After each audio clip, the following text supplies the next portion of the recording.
Tecnologia, inovação, cibersegurança, soluções IoT e inteligência artificial. Tudo isso e muito mais sobre transformação digital e tendências do mercado Você encontra aqui no MaquineCast. Olá pessoal, hoje o nosso MaquineCast vai ser sobre a tecnologia FPGA Intel. Então, para quem já é desenvolvedor, já trabalha com a tecnologia, para professores de curso superior, alunos que já conhecem, é uma tecnologia conhecida. Mas para quem não conhece, hoje o nosso bate-papo vai ser com o Neymar, especialista nessa tecnologia, e comigo. Eu sou engenheiro eletricista, com mestrado na área também, e há 4 anos eu atuo como instrutora, dando treinamento em tecnologia FPGA Intel aqui na Maquinica DHW. Então, Neymar, seja bem-vindo ao episódio de hoje. Você que é um dos maiores especialistas na tecnologia aqui no Brasil, então eu deixo para você se apresentar e falar um pouquinho, então, do teu contato com essa tecnologia. Boa tarde, pessoal. Boa tarde, Fran. Bom, eu mexo há uns dias já com essa tecnologia. Meu primeiro contato com a tecnologia foi ainda na faculdade. Só esclarecendo, FPGA vem de Field Programmable Gate Array, ou seja, uma lógica programável, e é a quarta, entre aspas, geração de tecnologia de lógica programável. Ela começou primeiro com as PLAs, depois vieram as PALs, teve no meio as GAUs, Generic Array Logic, PAL é Programmable Array Logic, depois vieram as CPLDs, Complex Programmable Logical Device, desenvolvidas pela então Altera, e depois foram desenvolvidas as FPGAs. A primeira FPGA foi desenvolvida por uma concorrente da Altera, a Xilinx, e hoje a maior parte, digamos praticamente todos os novos dispositivos, são do tipo FPGA, não mais CPLD ou GAU. E o meu primeiro contato não tive contato com as Programmable Logical Arrays, foram as PALs ainda na faculdade. Meu trabalho de conclusão de curso foi feito utilizando uma PAL que na época custava, hoje seria uma fortuna, isso em 1988. Sem datas. Já entregando a idade. E o interessante é que logo depois eu comecei a trabalhar na Itautec. E o meu primeiro trabalho na Itautec foi exatamente a migração de uma parte de um projeto que era implementado usando lógica discreta, importar isso para uma PAL, na época para uma CPLD da então Altera. Faz uns dias, o software usado ainda não era o Quartus, era o Max Plus 2, e eu lembro até hoje, eram 10 disquetes e você tinha que ficar carregando aquilo para instalar aquilo no computador. Era divertido. Bem pouquinho tempo de experiência, né, Neymar? Quase não. Bom, só na Maquinica já são mais de 10 anos, né? Sim. Então não é à toa que a gente também é o centro oficial de treinamento, né, nessa tecnologia, certificada pela Intel, colocando no mercado, né, diversos módulos de treinamento, tanto básico quanto intermediário, avançado e mega avançado, né, com todos esses anos de experiência. E essa tecnologia hoje a gente vê muito na descrição de hardware, né? Então é o que a gente vê hoje no nosso treinamento, né, básico e intermediário, é o que é o cerne dele, né? Então ali revisão de lógica digital e toda a base para que a pessoa consiga ir lá e fazer a descrição de um hardware, né, que tem todas as suas vantagens ali. Ele é mais rápido, né, tem os comparativos com o microcontrolador também. E eu vejo muita gente buscando FPGA para suprir aonde o microcontrolador não está dando conta, né? Então, trazer a robustez, trazer a confiabilidade que a FPGA tem para projetos que vinham ali de microcontroladores e estão migrando para FPGA. E aí a gente trabalha bastante isso no nosso treinamento, né? Então, vejo uma demanda nesse sentido. Mas eu também vejo bastante aplicações em mercados diferentes. Data center, comunicação 5G, inteligência artificial. E aí essa é uma abordagem um pouquinho diferente, né, do que a gente vê, mas também utilizando o FPGA. Bom, as FPGAs, CPLDs, depois as FPGAs, elas começaram, entre aspas, relativamente pequenas,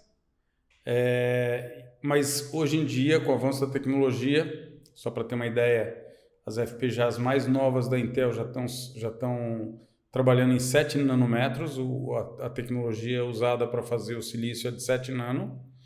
A Intel já está desenvolvendo a de 5, na verdade a de 5 já está pronta, a de 3 deve ainda lançar esse ano e tem um roadmap aí para continuar reduzindo, e aí vai cair de nano, já vai cair para angstroms, ou seja, a largura dos canais e a menor dimensão que você consegue fazer no chip, ela vai sendo reduzida. Isso traz uma série de vantagens competitivas para a tecnologia. Primeiro, aumento da velocidade.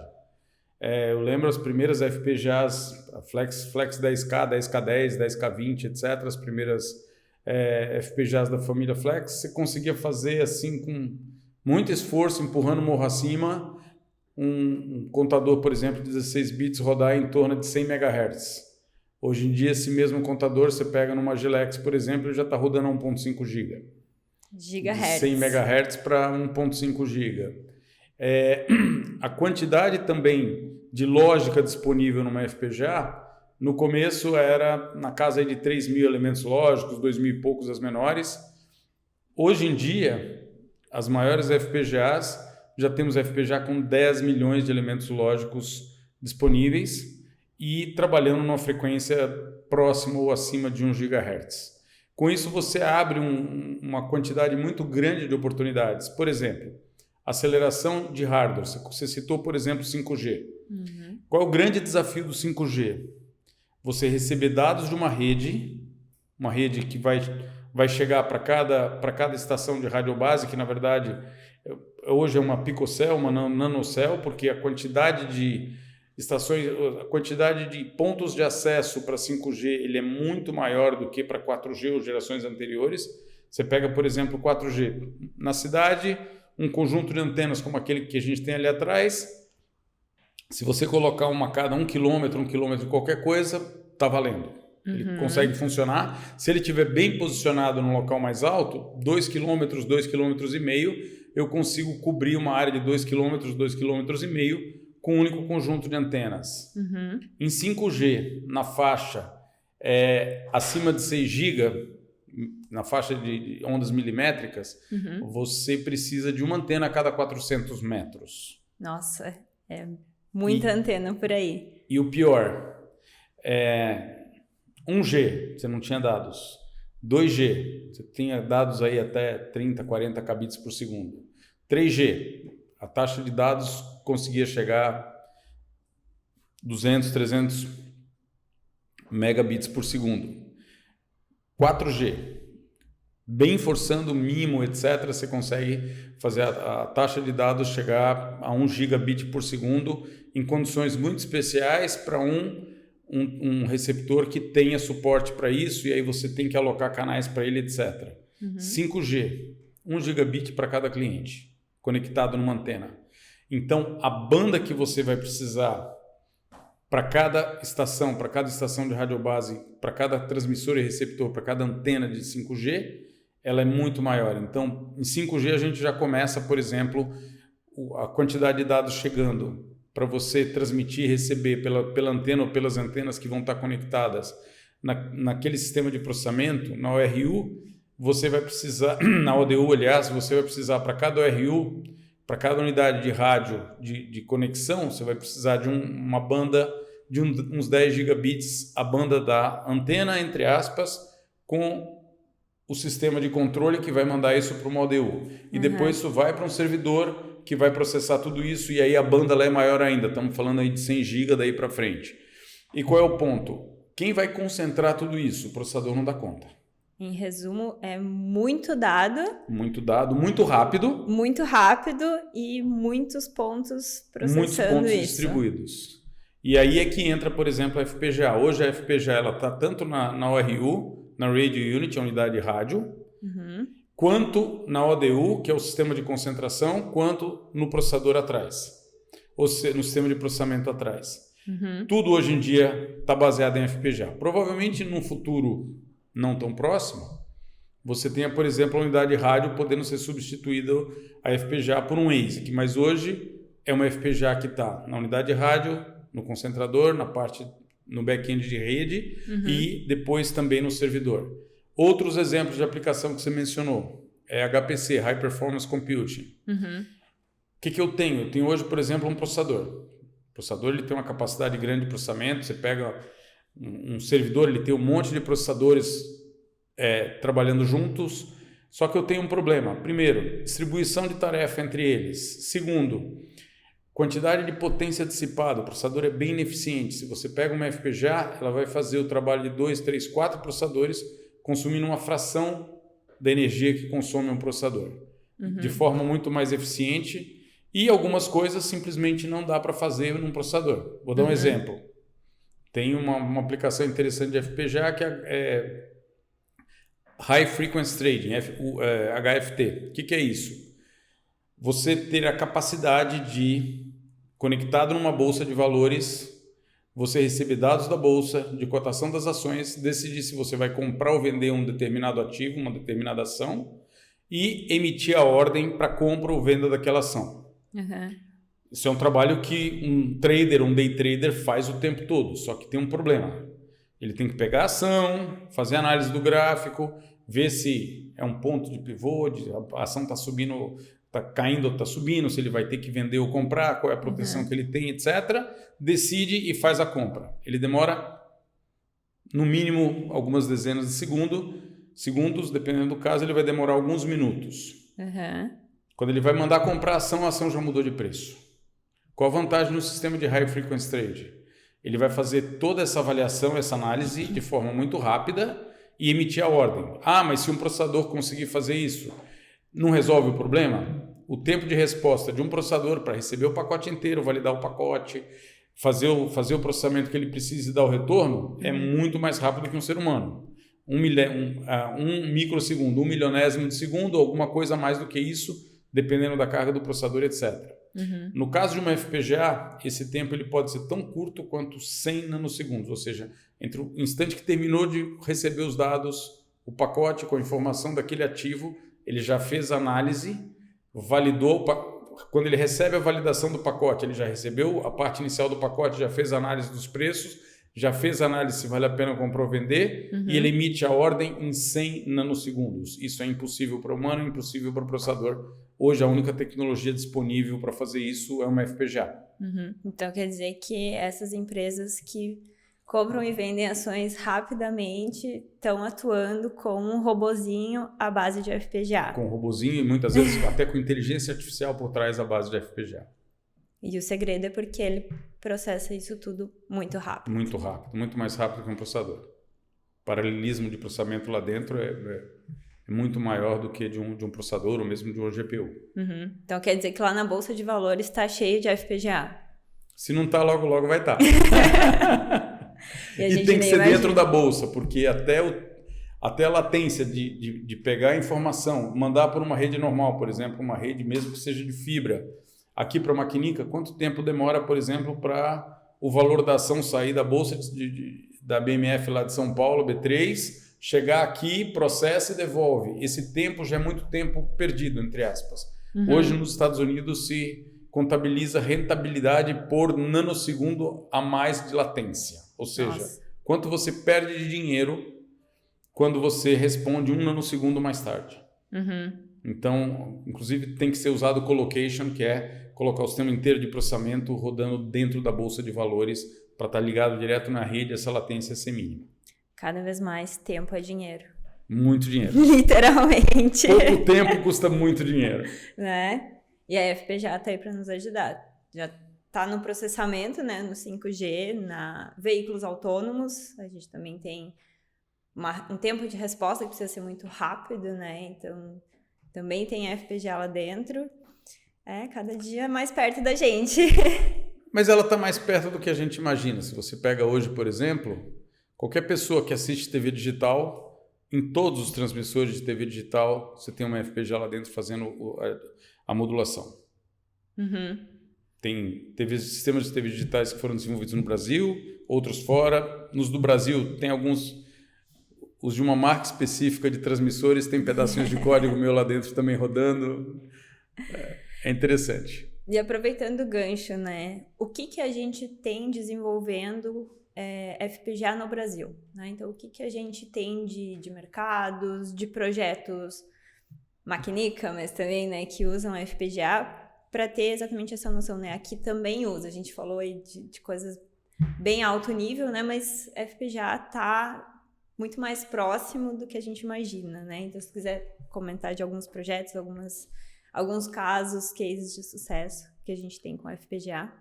Bom, ao longo desses anos eu estava brincando, né? Não sei se eu já desenvolvi mais de uma centena de projetos, mas algumas dezenas ou várias dezenas com certeza desenvolvi, eu ajudei clientes a desenvolver. E hoje os segmentos assim que você mais usa são, primeiro, por exemplo, na parte de TV digital, todos eles são baseados em FPGA. Todos os moduladores, a parte de transmissão, são baseados em algum tipo de FPGA. Segundo, na parte de transmissão, recepção de dados, conectividade. Então, as duas maiores empresas brasileiras que trabalham hoje, por exemplo, com switches, com a parte de OTN, que é a parte de infraestrutura por trás da rede de computadores que a gente conhece. Em casa, em geral, a gente tem uma conexão de fibra, por exemplo, a conexão é via PON, e isso conecta num sistema e por trás a gente vai ter uma rede OTN trabalhando aí a 100 GB, 200 GB, 400 GB, fazendo conexões de longa distância com velocidade muito alta. Essas empresas hoje todas usam FPGA. Você tem também na parte de automação industrial, na parte de controle, soluções na área médica, tem coisas da área médica rodando hoje com FPGA. Basicamente, em qualquer área que você imaginar, instrumentação, você tem o uso de FPGA sendo largamente empregado. Sim. É legal, né? Porque a gente fala de TV digital, a gente fala de conexão à internet, que está aí, e a gente fala também de energia elétrica, né? Então, teve um bate-papo também com o Thiago da Aquetec, e eles também utilizam a FPGA nos projetos deles, né? Monitoramento de energia, controle de energia, você tem o uso bem extensivo de FPGA. Pela flexibilidade, a FPGA ela tem uma série de vantagens sobre outras tecnologias. Por exemplo, se eu uso um microprocessador, eu faço um código para o microprocessador, mesmo às vezes com segurança que o processador tem, você tem a possibilidade de alguém mal intencionado ir lá, roubar, entre aspas, o teu programa, decodificar o teu programa e, de repente, soltar uma solução similar. Em FPGA, isso é impossível, por algumas razões. Primeiro, no caso da Intel, por exemplo, ela não passa para ninguém o que cada bit do código, cada bit do bitstream do arquivo de configuração que é usado para configurar FPGA, o que ele faz fisicamente dentro da FPGA. Então, não tem como a pessoa decodificar, entre aspas, o arquivo binário e a partir dele você, mesmo porque são milhões de bits e cada um deles tem uma função dentro da FPGA e nem todos estão documentados na documentação da FPGA da Intel. Então, digamos, a engenharia reversa do código ela é impossível. Então, a primeira coisa é segurança. Sim. A segunda questão é flexibilidade. Mudou a norma, mudou alguma coisa, o que eu faço? Eu trabalho com microprocessador, eu vou ter que tentar mudar o programa, dependendo do que for, eu não consigo, ou seja, eu vou ter que jogar aquele projeto que eu fiz da placa fora e fazer outro. No caso da FPGA, ela é muito mais flexível. Você muda o hardware, você muda o conteúdo, digamos, de hardware dentro de que está implementado dentro da FPGA, em detrimento, e eu continuo utilizando, a vida útil dele é maior. E você pode fazer isso, inclusive, em campo, ou seja, você permite atualização de hardware em campo. Hoje em dia se fala muito de OTA, né? Over the air, ou seja, atualização pelo ar, para, por exemplo, coisas conectadas por Wi-Fi, por 4G e assim por diante.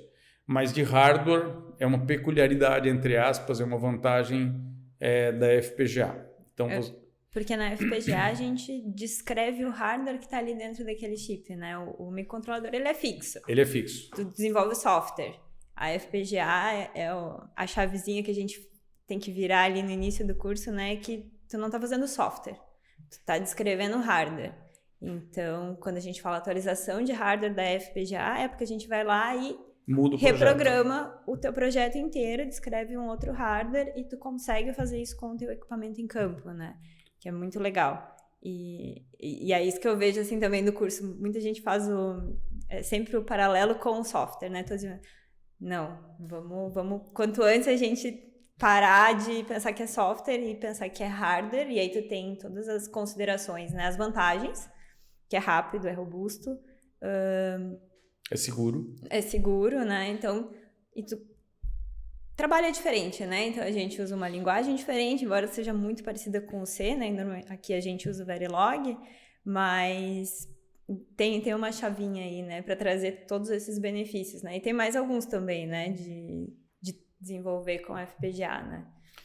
Uma outra vantagem grande é a possibilidade de migração, ou seja, se você tem um projeto desenvolvido por uma família de FPGA, você consegue migrar esse mesmo projeto para uma outra família de FPGA, reaproveitando tudo. Em processador, uma parte do código você reutiliza, mais drivers, etc. Em geral, você tem que ou alterar, ou reescrever, ou adaptar. No caso de FPGA, você vai ter exatamente o mesmo sistema funcionando no FPGA mais rápido, eventualmente com mais capacidade, um preço mais baixo, mas é exatamente o mesmo hardware que você tem. Eu tenho empresas, por exemplo, que tem código rodando hoje em FPGA que foi desenvolvido, sei lá, 20 anos atrás. Ou seja, eles foram só migrando de geração em geração, já migraram 6, 7 gerações de FPGA e tem o mesmo código rodando nas FPGAs mais novas. Claro, agora com velocidade maior, gastando menos, com consumo de potência menor para fazer o mesmo trabalho, mas é o mesmo projeto original. Ou seja, a reutilização de código, entre aspas, no caso de uma FPGA, normalmente ela é muito mais simples do que num processador. Eu consigo reutilizar uma porcentagem muito maior do código que eu já desenvolvi lá atrás do que eu consigo, por exemplo, com um processador. Isso é interessante a gente comentar dessa do reaproveitar, né? Porque muitas vezes fala FPGA é uma tecnologia cara, né? Microprocessador, meu controlador é mais barato. Mas quando tu para pensar que o teu produto ele vai ficar muitos anos no mercado e que nesse período tu provavelmente vai ter que trocar ali de modelo do teu processador algumas vezes, e isso vai te trazer um processo de reengenharia muito grande, e que quando tu olha para a FPGA ela pode ter um custo maior inicial, né? Mas tu tem todas as vantagens de desenvolver um código que tu desenvolveu e depois tu migrou com mínimo trabalho. E isso te dá vantagem de que agora tem uma FPGA com uma característica melhor, né?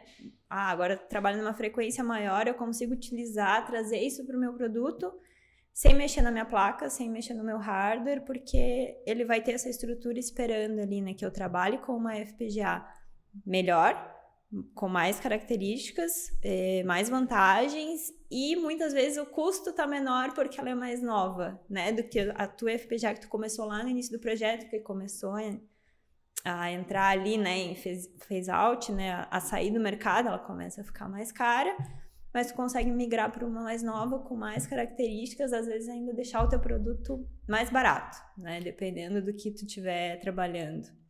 E uma outra característica dos FPGAs interessante é quando você trabalha com processador, normalmente as empresas garantem 5 anos, 7 anos, estourando 10 anos de produção daquele item. No caso dos FPGAs hoje, a Intel garante no mínimo 15 anos de produção. Imagina. Se a gente pegar, por exemplo, uma família como a Cyclone 4, ela está garantida hoje a produção dela até 2032. E ela foi lançada em 2007. Ou seja, ela vai ficar 25 anos em produção. Você pega a Cyclone 5, foi lançada em 2011, ela vai até também 2032, pelo menos. Em 2032 eles vão reavaliar se o consumo ainda está sendo suficiente para manter a produção por um período maior. Mas, de qualquer maneira, eu brincaria que já está fazendo hora extra faz tempo. Outra que faz hora extra é a Max 10 também, né? Que a gente trabalha aqui no curso, né? Que é o que está no kit da D10 Lite, que eu já venho ministrando aí há um bom tempo.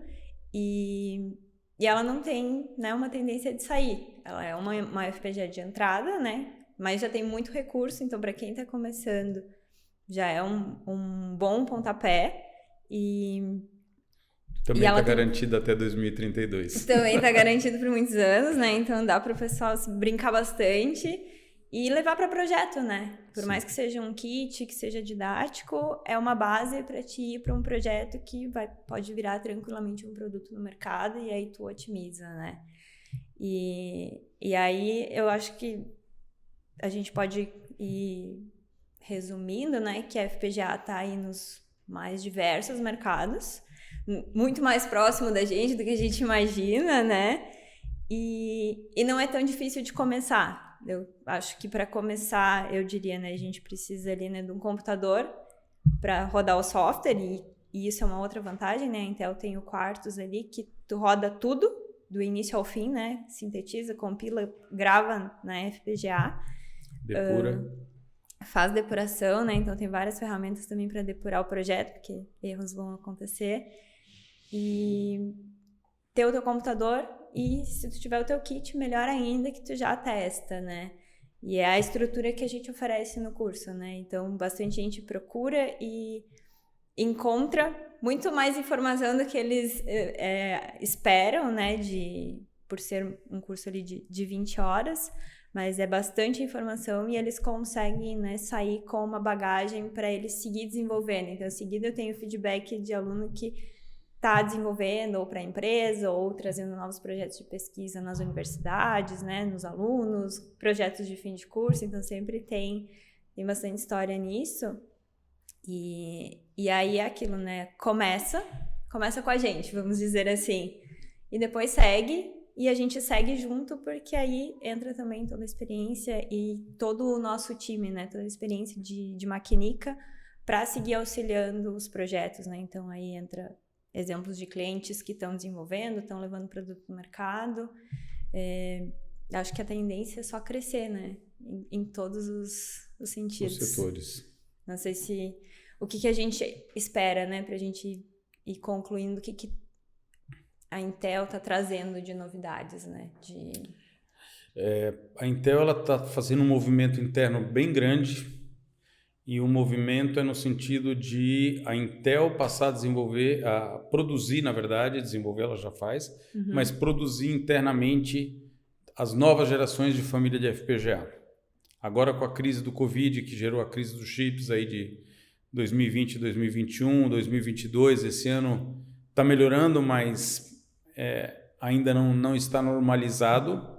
O que a gente identificou? Que os maiores fornecedores de componentes eram todos asiáticos e durante a crise esse fornecimento ele fez com que muitas vezes indústrias gigantescas, como por exemplo indústrias automobilísticas, tivessem pátios cheios de carro produzidos, parte mecânica, tudo funcionando, esperando o quê? Uma placa que dependia de um chip que não estava disponível no mercado. Gerou um prejuízo aí de muitos bilhões de dólares ao redor do mundo, principalmente nos diversos setores, mas principalmente o setor automobilístico foi provavelmente o que teve o maior impacto. E a Intel hoje ela está desenvolvendo e o foco dela é desenvolver em fábricas próprias fora da Ásia para garantir que toda a produção seja feita dentro de casa. E hoje, só para ter uma ideia, tem pelo menos aí 4, 5 novas gerações de FPGA sendo desenvolvidos em paralelo dentro da Intel, que logo vão ser anunciados e colocados no mercado. Então, a tendência qual é? Processos menores, mais rápidos, redução de custo, aumento de capacidade, aumento de densidade de lógica disponível num custo menor, ou seja, é uma tecnologia que a gente não só não vê o final dela, como vê ela cada vez sendo mais interessante no mercado e conseguindo, viabilizando aplicações maiores, melhores, mais rápidas, mais interessantes e atuando em novos mercados onde você não via funcionando antes. Por exemplo, você mencionou inteligência artificial. Hoje você consegue implementar, por exemplo, algoritmos de inteligência artificial, a rede neural implementada em FPGA. Qual a vantagem? Muito mais rápido que uma CPU, latência muito mais baixa do que uma GPU e a possibilidade de você embarcar em dispositivos com baixo consumo suficiente para serem embarcados, sei lá, num automóvel, numa câmera ou coisa parecida. Algoritmos que antes você não conseguia porque precisam de uma capacidade de processamento muito grande, que demandavam, por exemplo, uma CPU, uma GPU ou alguma outra solução maior, com maior consumo, mais cara, mais difícil de implementar e o pior, muitas vezes inviabilizando o conceito, inviabilizando o projeto. Então, por exemplo, com a FPGA essas coisas já estão disponíveis em componentes muito menores, com consumo mais baixo, eu consigo colocar dentro de uma câmera e ter o desempenho que muitas vezes um processador, por exemplo, da Intel grande não consegue entregar. Uhum. Então, tem muita coisa boa vindo por aí. Com certeza. E a gente pode esperar muito de FPGA. Futuro ainda trará grandes oportunidades e grandes novidades. Que bom, que bom. Então, acho que é uma deixa para a gente te trazer mais vezes para cá para falar mais de FPGA, né? Porque tem muita coisa. Daria Tem pra bastante falar coisa. mais tempo aqui, né? Podia. Então tá. Obrigada, Neymar, pelo bate-papo, por todo esse conhecimento e experiência, né, em FPGA. E muito obrigada a todos vocês que estiveram aqui com a gente e até o próximo episódio. Obrigado, gente. Tecnologia, Inovação, cibersegurança, soluções IoT e inteligência artificial. tudo isso e muito mais sobre transformação digital e tendências do mercado Você encontra aqui. no MacniCast.